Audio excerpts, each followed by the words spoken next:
Nah itu mustahil atau kada mungkin. Dalilnya tadi yaitu fa'alul lima yurid.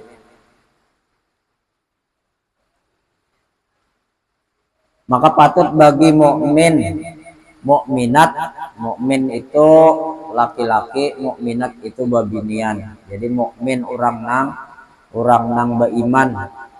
Patut bagi orang mukmin ma'etekatkan, arti ma'etekatkan itu meyakini bahwa ia senantiasa berdoa kepada Tuhannya, meminta segala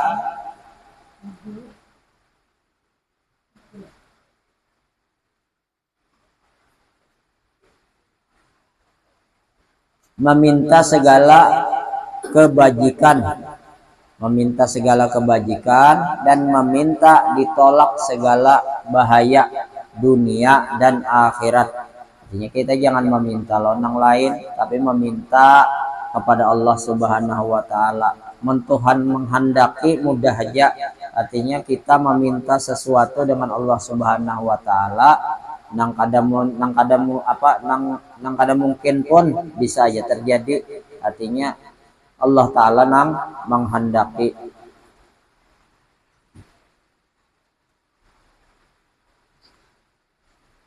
Jadi mengenal Allah Subhanahu wa taala itu banyak jalannya.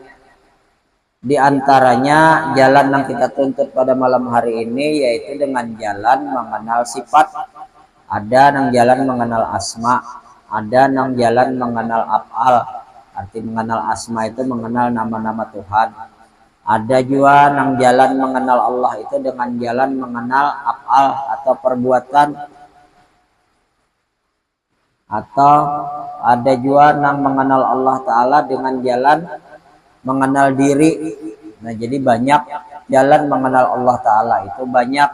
Salah satu diantaranya yaitu pada malam hari ini yang kita tuntut adalah jalan mengenal Allah dengan jalan mengenal sifat. Yaitu tadi sifat nangka 15 yang berbunyi muridun. Muridun artinya yang berkehendak, maka mustahil ia yang tertegah. Di dalilnya fa'alul lima yurid. Artinya Allah Ta'ala nang menghendaki segala sesuatu.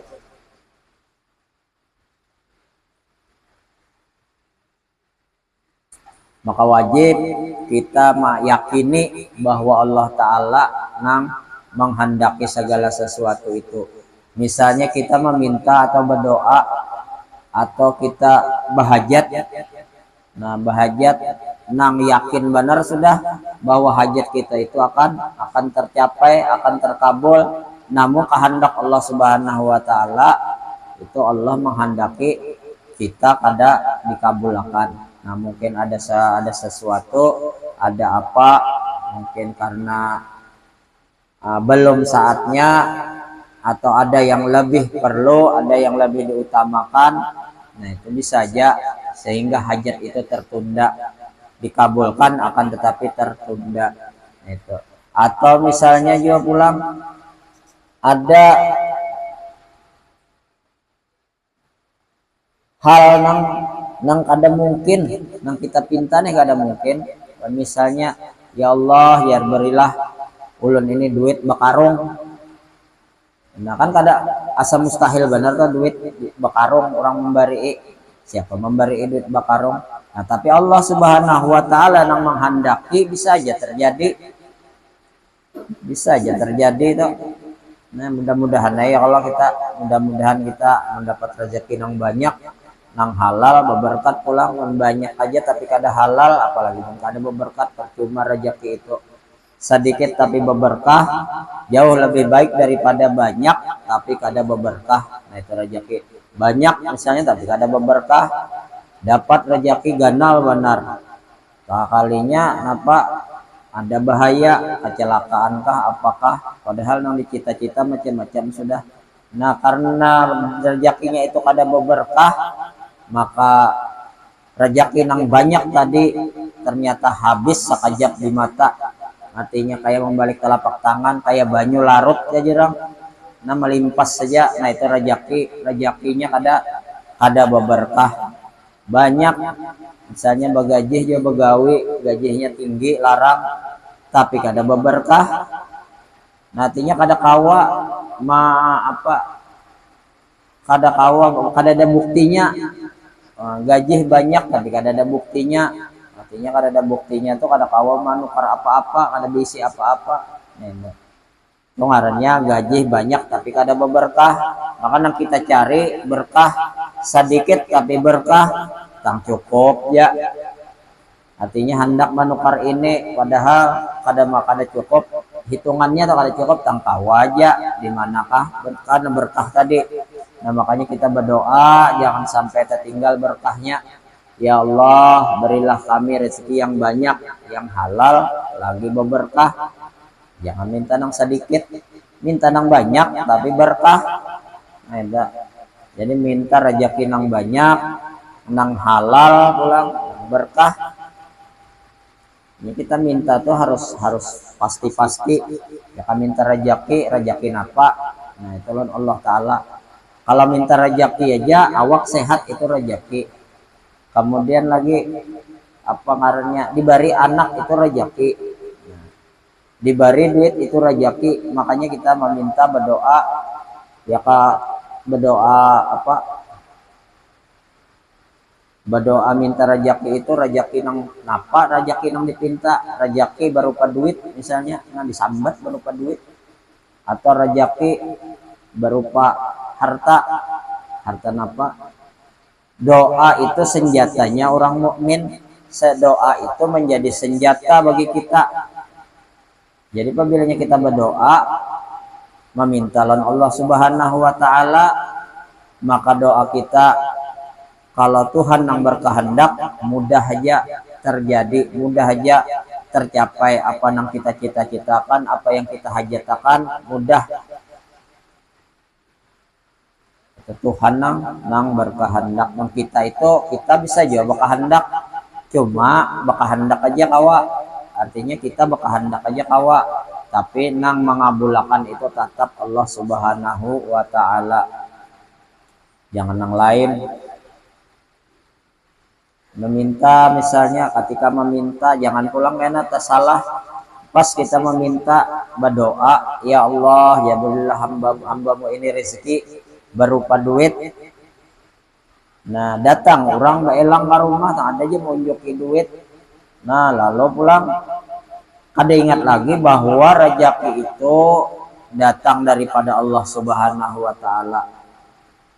Nah jadi jangan kada ingat, jangan memadahkan lawan orang yang mau unjuki itu nang memberi. Nah artinya jangan, itu hanya perantara, makhluk itu hanya perantara. Artinya semuaan rezeki kita itu datang daripada Allah Subhanahu wa Ta'ala. Jadi jangan sampai tersalah pada memegang atau katakan meyakinakan bahwasanya segala sesuatu itu datang daripada Allah Subhanahu wa Ta'ala. Sifat muridun tadi yang berkehendak. Yang berkehendak tadi apa? Yang berkehendak yaitu muridun yang berkehendak. Nah, mustahil tadi kada mungkin. Jadi bisa aja kalau kita nang mustahil itu untuk kita, artinya kada mungkin untuk makhluk ini bisa aja berkehendak tapi kada tercapai. Nah itu makhluk, karena kada mungkin itu untuk makhluk. Tetapi Allah Subhanahu wa Ta'ala itu muridun yang berkehendak.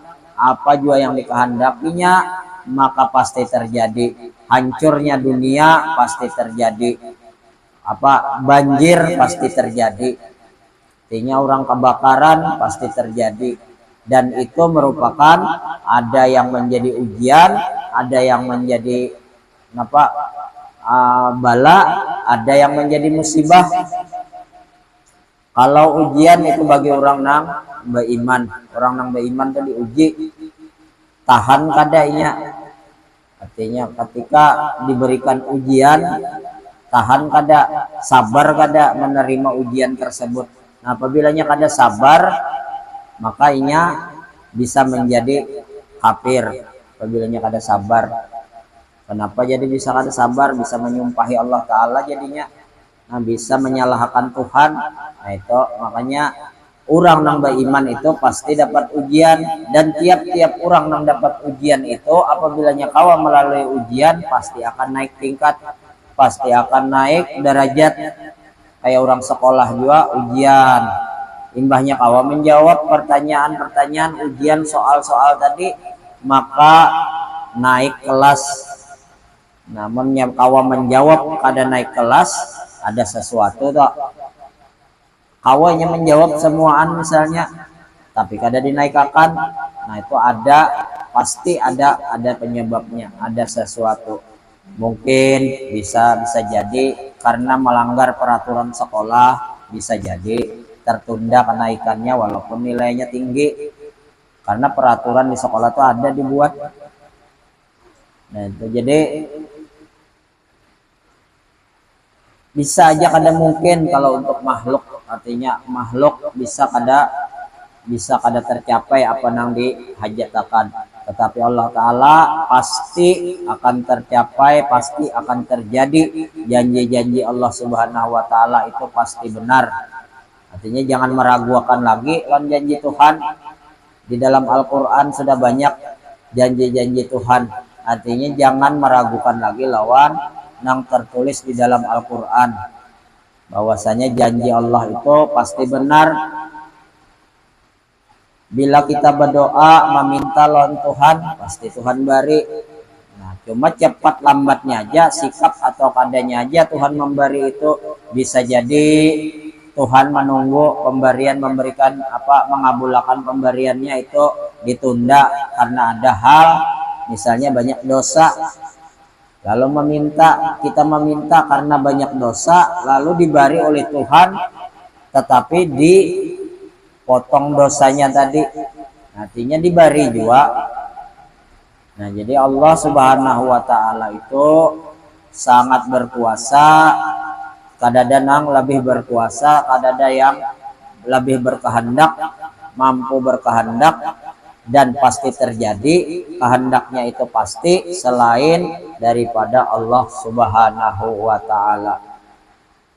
Mudah-mudahan kita kawa mengamalkan apa yang dianjurkan oleh Rasulullah Shallallahu Alaihi Wasallam, yaitu mengenal Allah Ta'ala baik melalui sifatnya maupun melalui asmanya atau melalui afalnya atau melalui jalan-jalan yang lain, karena banyak jalan mengenal Allah itu sangat banyak, ada 42 jalan.